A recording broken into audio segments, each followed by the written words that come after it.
planning to travel to Mũi Ne, this place really is all about the beach. Mũi Ne is about 220 kilometers north of Saigon, along Highway 1. It's probably not Vietnam's most beautiful beach, but it is one of the easiest to access from Saigon. It's about 3-4 hours by car and by rail, or by rail, and it's a delightful little spot. Mũi Ne is popular with locals and Saigon expats on weekends, but also during holidays, and prices can spike up in holiday times as well, so check your dates. Kitesurfing's been a big driver of travel to Mũi Ne in recent years. It's now one of Asia's most popular kitesurfing destinations. The best months for kitesurfing are between November and April. Keep those months in mind as well if you're not into kitesurfing, because the kitesurfers make a pretty big impact on the place when they're in town. I was last in Mũi Ne in May and it was perfect. Very hot, the beach was glorious, and it was low season, so it was very quiet too. The most difficult problems that Mũi Ne faces is its erosion, is beach erosion. This beach disappeared about 6-7 years ago. It's actually come back because I believe they built a seawall somewhere. But the other end of this beach, the northern end, where there are also plenty of resorts, has completely disappeared, and it's kind of hard to imagine that it could ever come back. They've built concrete walls, which I understand, once you build them, you actually make it harder. You do protect your land, but you make it harder for the sand to ever return. So a lot of the resorts up there, if you're planning on staying in Mũi Ne, make sure your resort actually has a real beach, because that's the beach front. But it's possible that it won't actually have a beach. And unfortunately, a lot of the travel websites won't make it very clear. They may say right on the beach, when in fact what it is right on a concrete wall. Mũi Ne is mainly about the beach, but if you want to get into a bit of exploration, there are some things to do around town as well.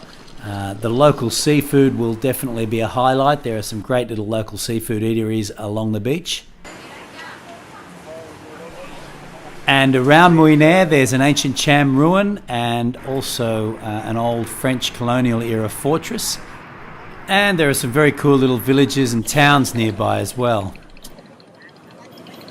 Mấy giờ về? 7 giờ, 8 giờ. Bữa nay 5 tiếng rồi mà chưa chơi.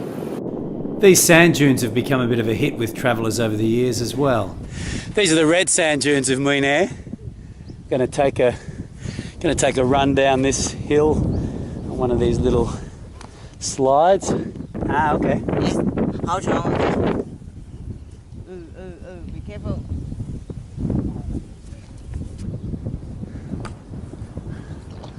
Well, that was fun.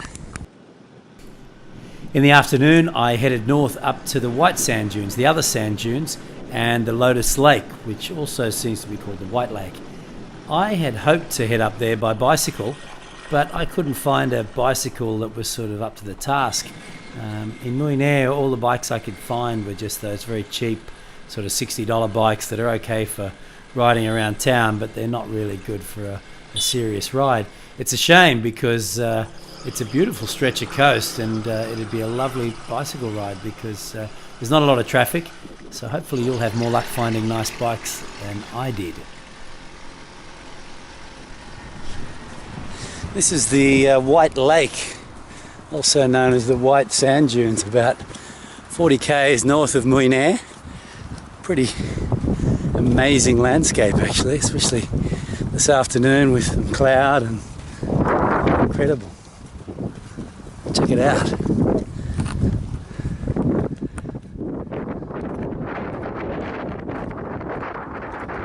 Mr. Dũng, you've done a great job. Anh Dũng lái xe rất tốt.